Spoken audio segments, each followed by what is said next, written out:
So, John, thank you for joining us today on the Communicative Leader. And I know at NASA, communication, of course, is this high precision necessity. And so I'm wondering, when you started coaching executives, what was one of the most surprising low precision habits that you noticed, and how, these leaders were giving directives to their teams? And I think the biggest area for improvement, assuming that's what you mean by low precision, Yep. Yep. is not giving clear requirements of what's expected. Hmm. And there's a big difference between giving clear requirements what the ultimate end product is versus telling someone exactly how to do something, which is not what leaders should be doing. But leaders do need to say, this is what we need, this is what's expected, this is when it's expected by.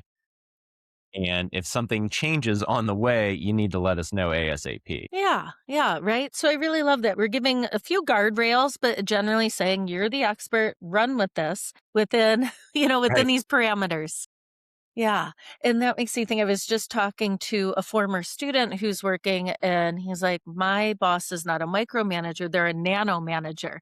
Like, Mm, it's even even worse, right? So like you said, we want some direction, but not so much so that we're essentially irrelevant. right, right. Because whenever you take away that agency from someone that you're leading, they're not going to develop. They're not going to grow. So part of the job of being a leader is getting okay with that uncomfortable feeling of letting them do it their way and coaching them Mhm. along the way to make sure they're ending up at the ultimate goal. Because one of my favorite quotes is, if you want to build a doer, rescue them all the time, bail them out. If you want to Yep. build a leader, let Yep. them struggle, let them figure it out. Mhm. And Yep. now it's a fine line between struggle and suffering. Yeah. We don't want to shift Yeah. into suffering. That's when we do need to step in and Yep. offer some mentorship, but then again, Yep. send them on their way. Yeah, that I really love that. I haven't heard that, and it makes so much sense. And I'm gonna use that, John. Perfect. So let's think now. I love that the work you do, you talk about a lot of times there are these kind of fuzzy or ambiguous goals. And that, when we tell our teams, our organizations, everything is important, then nothing moves. So Right. I'm wondering, from your experience, how can a leader tell when their own communication has become part of that noise rather than kind of the signal and direction their employees need? Yeah. And you're right. Whenever things get confused, progress grinds to a halt. And then everybody gets frustrated and then, down round and around we go and we downward spiral. Yes. A leader needs to, number one, make sure that they are clear on what they need to do. Hmm. Before they issue a directive, I love Colin Powell's 40/70 rule. General Powell, he said, if you have too little information, if you below 40%, that's reckless. Yeah. But as a leader, we need to recognize we are never going to have the full picture. We Hmm. need to be okay with making a decision based on our experience if we have 70% information. Because if you wait till you get closer to 80, 90, 100, Yep. it's going to take too Yeah. long. Making sure that the leader is clear in what they're telling people to do, that's a Hmm. great first step to make sure that they're not just adding to the noise and the chaos. Yeah, exactly. And I think you're right, because I think there's so many times then questions come back, and rather than feeling frustrated or annoyed, it's recognizing I likely didn't set you up to be as successful as I could have. Yeah, Absolutely. so I like that, starting with that clarity first. So let's think about subtraction. And I really love this that you do that, because I think so much of messaging everywhere is just more, more, do more, and then do it with less. But I love that you see subtraction as a strength. I think this is a way where we know that in society, a lot of times we have this world that is rewarding doing more. But how can you coach a leader to find the courage to communicate a shorter, clearer, more focused list of priorities? Yeah, and I saw this all the time Hmm. when I was working in corporate Hmm. engineering because I was a civilian contractor that supported NASA and military, and in the corporate realm, we saw this all the time. It was the top down leadership be like, this needs to be launched here, and technical team saying there we can't do that. Yep. Like it Yep. physically is impossible to do that. The tool Yep. is in Hmm. China and the designs are in Yep. Germany. Like there's a timeline here. And they'd say, well, just put something down on paper, knowing full well Yep. that it was going to change. So it's very difficult when you're stuck in that middle, Yep. when the very top echelon Yep. leaders The are saying, messy middle. Yep. yeah. So then it becomes a matter of, okay, how am I going to manage my team through this Mm, and communicate to them like, hey, look, they have not set us up for success here, gang. mm-hmm. But Yep. here's what we need to do. We need to do as good of a job as possible. And as things come up, Mm-hmm. we know they're going to go sideways at some point. We need to proactively communicate that. And a Mm-hmm. framework that one of my mentors taught me was up, down, and across for Okay. communication. Up, down, and across. And what that does is you need to communicate up to the leadership what's realistic. Mm-hmm. Yep. And obviously, there's all different ways to communicate it in a positive way. Mm-hmm. But saying, "Hey, Mm-hmm. this is what's happening. Yep. This is the status," so they can make informed decisions. That's the up Mm-hmm. part. Down is making sure the people that are following you are aware of Mm-hmm. what's going to the appropriate level possible. And then the one that a lot of times gets missed is that across, that Yeah, lateral that leadership. lateral. Yeah. Yeah. Yeah, because if something happens and you need to tap in one of your Mm-hmm. teammates at the same leadership tier, Yep. they need to at least have an inkling of what's going on. Otherwise, we've all been blindsided, right? Yes. It's Yep. usually on like a Friday afternoon. It seems like, Always. Yeah. It's yeah, like the it always rule. seems to be on a Friday afternoon when the Yep. weather's nice. So if we can adopt that up, down, and across framework Yep. continually, that makes things a lot smoother and able to absorb the bumps in the road that are going to come. Yeah, and I really love that because I'm thinking even of the communication research literature. There's a lot focused on upward and a lot on downward. We really miss, I think there's so many assumptions made of that lateral tier, but really what we see is not a lot of communication happening. So I love that framework. Yeah. So let's move into something I know that many of us have fallen into at times, and it's this perfectionism trap. Yeah. And particularly for high performers, a lot of type A's struggle with perfectionism. So, John, I'm wondering from a performance standpoint, how does that kind of need to feel like you need to be perfect actually stall out a team's momentum and even garble the messaging? Yeah, there is no quicker way to grind things to a halt than saying it has to be perfect. And we really need to dissect what perfection is. Perfection Yep. by definition is zero mistakes, absolutely flawless. Mm-hmm. Well, Yep. dear listener, I'm sorry to be the one to Yes. inform you if you're not aware of this already, but that don't exist, Yes, exactly. That's right? what I tell my kids. I'm like, this is a myth. This is a unicorn. Yeah. So, yeah. Yeah. So I do a lot of work with the first responder community. And when I talk about this, Awesome. Yep. I say, we need to not focus on perfection. Mm-hmm. Without a Yep. doubt, someone always raises their hand. They're like, lives are on the line. We need to strive for perfection. Yeah. And I Yep. say, I agree with you, lives are on the line, but let's Mhm. talk about reframing this. Yep. Instead of going for perfection, which is no errors, absolutely flawless, Exactly. which is exhausting, let's instead focus on excellence. Mhm. Excellence Yep. is doing the absolute best to yours and your Yep. team's ability, and then having the wherewithal after the Mhm. fact of saying what went well, what can we capitalize on, what can we leverage, and also Yes. where are those areas for improvement where we really need to step up, and then how do we take that next right step to do it? Yeah, that is beautiful advice, Jen. I think too, especially with that high reliability organizations and employees. Of course, I mean, I think that's the natural, like, we need to be perfect, but that excellence and then embedding the debrief and the reflection. Because I think that's where a lot of times, things kind of fall off or we recognize that, we forget to recognize how to change processes so we're not bumping into these same issues. So, thank you for Yeah, that work that you're doing. That's so important. And the other thing I was thinking about in your response is I think so many times perfection is in the eye of the beholder. So you might say, Leah, this is perfect. I've got this message ready. And I might be like, what if we tweak this? Or I'm not sure. I might interpret this way. So I think that's an important thing to keep in mind as well is that it is a moving target sure. depending on who you're asking. Absolutely, and that's something that when I was in test operations and engineering, Uh-huh. our job was to make sure that it met the spec, Mhm. make sure that the whatever we were doing could Yeah. stand this pressure at this temperature, and it was a very natural tendency for us to come back with the data and be like, "All right, it met the spec," and someone would look at it and go, "Ooh, I don't know. It was supposed to be, 10, and it only survived a 10.2." And it's Met the spec. very right, Yeah. right, exactly, and that it's very easy to do. It's like, "Man, that's close." It's like, "No, that you met the spec." Yep. You met the Yep. spec, and another just Mhm. frame of reference is speaking about, like you mentioned about, like, what level of precision does it have to be? Like, what's good Yes. enough? Yeah. There's Yep. all different levels of that. Like, if you're doing brain Mhm. surgery, like, that's a Yep. much tighter window for Yeah. error, Yep. right? But Mhm. if you're, if you're framing out a house with 2 by 4s, like, Mhm. you have a little bit more wiggle room with that. If it doesn't Yep. fit, you whack it with a hammer and get it into Yeah. place. Yeah. Yep. Exactly. Yeah. Yeah. So I think another theme here is that importance of context. Yeah, absolutely. So let's think about something that is near and dear to so many listeners. It's reclaiming time on their calendars, right? Like the Yes. gift of time.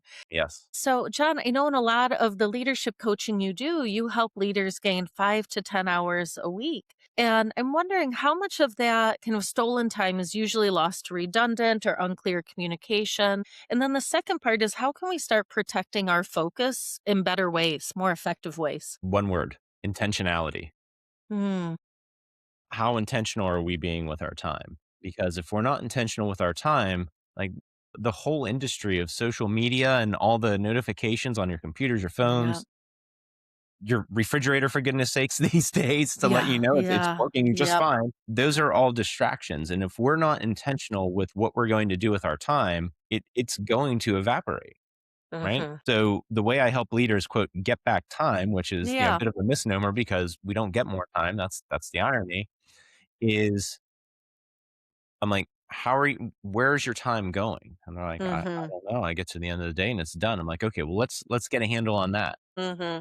What are the things that are important?" Because everyone always says they're overwhelmed, and I'm like, "Okay, well, Hmm. let's get down to the next Hmm. right action, and let's figure Yep. out what you're doing. What is the next important action? Okay, Hmm. let's put that Yep. on your calendar, right? Let's carve time out for it, and then let's honor that." Yep.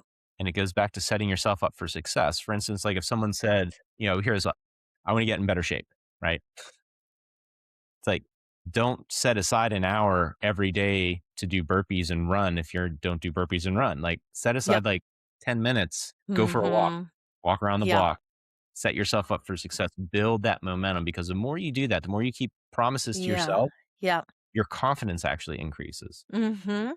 Because every time you break a promise to yourself, whether it's not flossing your teeth like you told your dentist you were Yep. going to do at the Yep. last visit, Yep. or missing that deadline or not calling the client back when you promised you would, your brain's Yep. paying attention.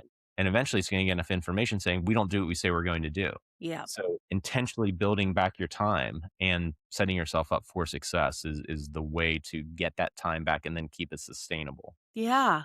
Yeah. And let's think, I love that idea of intentionality because this next question, and this is another thing that I really appreciate you integrate into your coaching, are the nonverbals, that body language. Because I think it is overlooked far, far too often. And I know that a lot of the work you do, you talk about posture and presence and how that can help to give words some staying power. So, in these high stakes, maybe a test operation, for example, how does a leader's physical presence communicate success even before they verbalized it? So a lot of it does have to do with we look put together, so to speak. It's situationally appropriate. Hmm. So, like, when we were out in a field doing something, like, if I would have rolled up in a three-piece suit and, like, nice loafers, like, I would have been laughed off the test stand, Hmm. Yep. right? Because there's, like, mud up to our ankles and it's Yeah. raining. Yep. So, you show up and look professional. Hmm. That doesn't mean you need to look like a Hollywood movie star, but it needs to look like you put some thought into this. And I have what's that word again? Intentionality. I Yes. showed up. I knew what the weather was going to be. I took the if it's cold, I'm not showing up in a t-shirt. Hmm. So just showing up Yep. like that and then just having the posture and, if I was just standing there like this with my arms crossed the whole Hmm. time, my chin tucked in, just kind of scowling at everybody. Yeah. Like that Yep. doesn't send a very open thing like, "Hey, that's the guy I need to Hmm. have a question." Right? So a lot of that has to do with body Yeah. language. And it's also I would always tell my teams if we had customers on site with leadership coming in that wasn't used to being there, make sure to tell them what the rules are, especially in hazardous situations.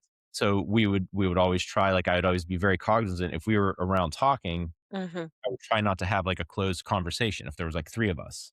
I would Mhm. try to purposely step back so there would be an open spot so someone could come in. So it's Yeah. little subtle Yep. things like that can make Yep. a profound impact. Yeah, profound. I think that's the perfect word there because you're right. If you're thinking about that conversation, when it looks like it's just dyadic, and especially if you're a client and you're like, I'm not sure what to do here.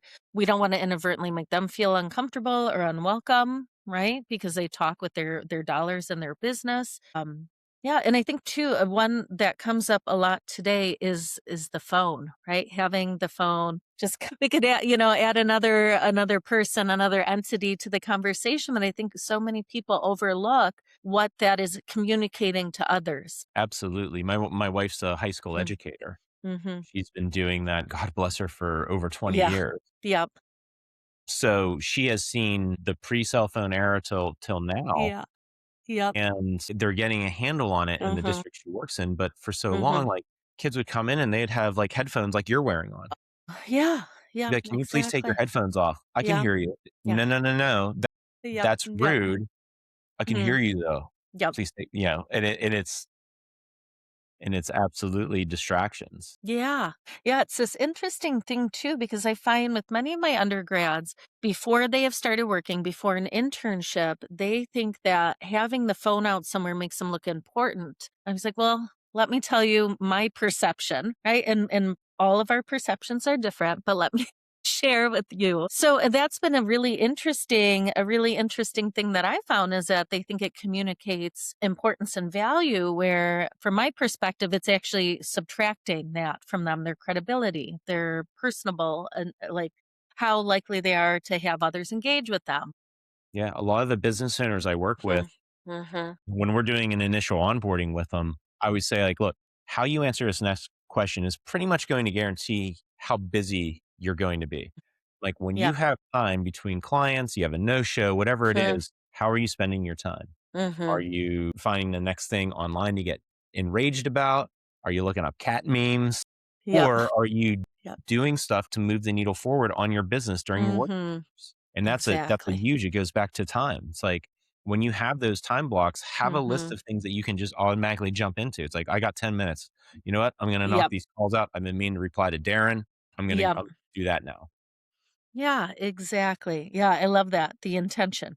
We recognize how that kind of trickles through all of these different aspects of work and communication. And actually still thinking about intention. So my next question is kind of that feeling like everything is on fire. So if we have this leader who's listening and they feel like they're constantly in this endless firefighting mode, what is a specific question they can ask their team today to start kind of shifting back to being more proactive rather than always feeling like they're reacting? Right. So a lot of that comes into preparation. Like I said, I do a lot of work with first responders. So, like, firefighters by definition are literally fighting fires. Yep, yep. So what they recognize is they're not going to rise to the occasion when it happens. What's going to happen is when the pressure's on, they're going to fall to their level of training. Mhm. So that's why they train so hard. So when it happens, it's automatic. So as the leader, we need to recognize where are these areas that we're continually, quote, fighting fires, or what's always going Mhm.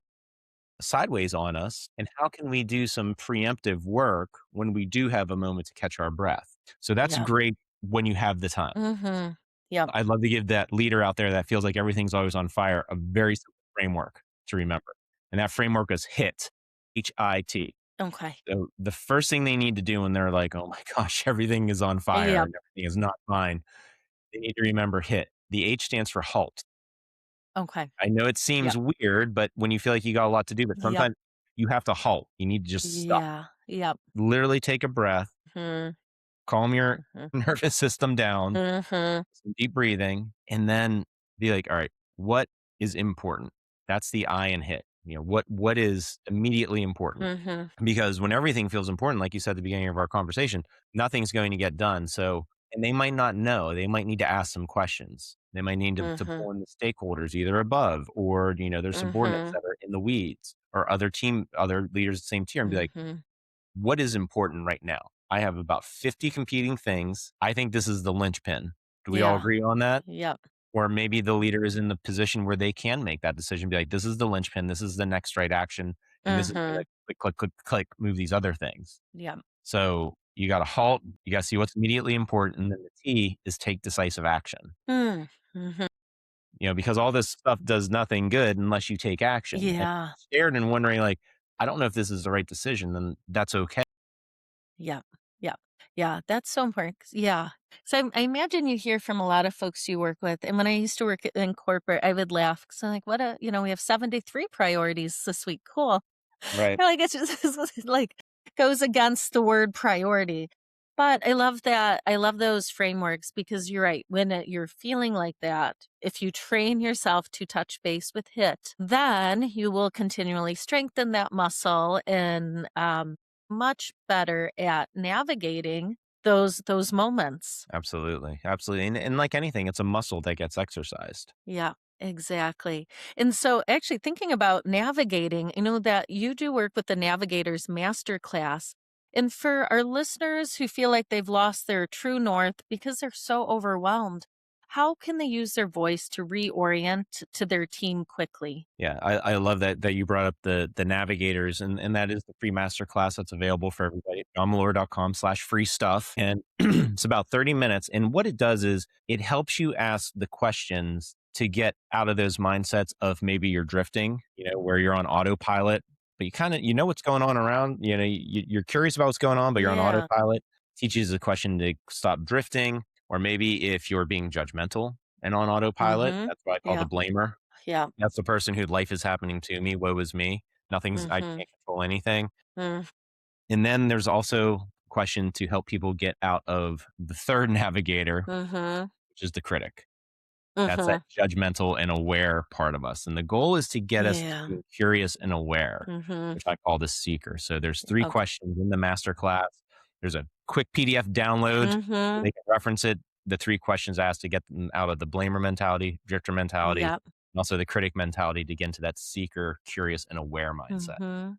Yeah, and I love that. And a lot of times, like you said, sometimes we might recognize, oh, I've been going this way for a while, but that's a nice way to check in, whether it's quarterly or maybe once a year, twice a year, just to, am I still on this path? Am I headed in the direction I'm intending to go? Absolutely. Yeah, having that North Star, because you don't need to know all the steps, but you need to know that Yep. North Star so you can take Yeah. that next right step. Yeah, exactly, exactly. And I think too, I love your language with that next right step because I think so often when we're thinking about feeling overwhelmed, the process is for me in particular. I think about writing research papers, academic papers, or a book. It can be like, I know what this final product needs to look Yeah, like.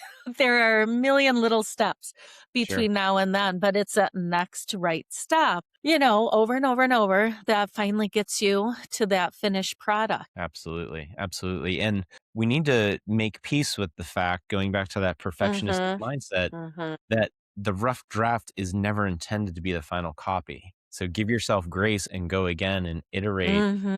and make those corrections with what you've learned. Yep, exactly. So, John, I have two final questions for you, Okay. and this is the way we end all episodes of the Communicative Leader, and they're intertwined. And the first part is thinking about that advice for our titled leaders, our managers, our directors. Maybe it is a tip or a challenge. And then the second part is that advice for all employees across industries and across all ranks. What do you want to leave them with or challenge them with? Wow.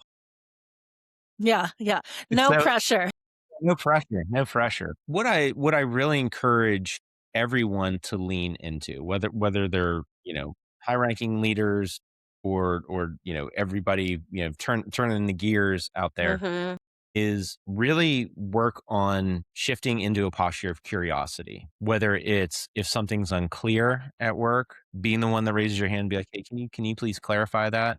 mhm, In our relationships, if someone says something, we watch them say or do something, get clarity on it, especially if it seems out of step with mhm, how they normally act, because it's so mhm. easy to judge everybody else by their actions, but we judge ourselves by intention, right? Yep, I mean, how many exactly. how many Yep, times have we said, "Whoa, whoa, whoa, I'm sorry, that is not yep, what I meant." yep, So whether it's yep. high level leadership or Mhm. The folks that are making things Mhm, happen, adopt that posture of curiosity mhm. instead of judgment and prejudgment. Get in a curious mindset. Yep. Yeah. That's so helpful. And I think too, when you were talking, I was thinking that removes us from that critical standpoint, from the blaming standpoint. And I think too, even with ourselves, right? Because I think especially those who are type A and display perfectionistic tendencies can very quickly become their own worst critic. For sure. Right? And so I think that curiosity in all capacities is going to serve people well. Yes, ma'am. Yeah. Well, excellent. Well, John, thank you for sharing your time with us, these helpful frameworks, for helping us to think about how to, again, be more intentional so that we're more likely to communicate clearly, maintain these, and strengthen these relationships. It's really helpful advice. Yeah, thank you so much for sharing your audience with me. Excellent.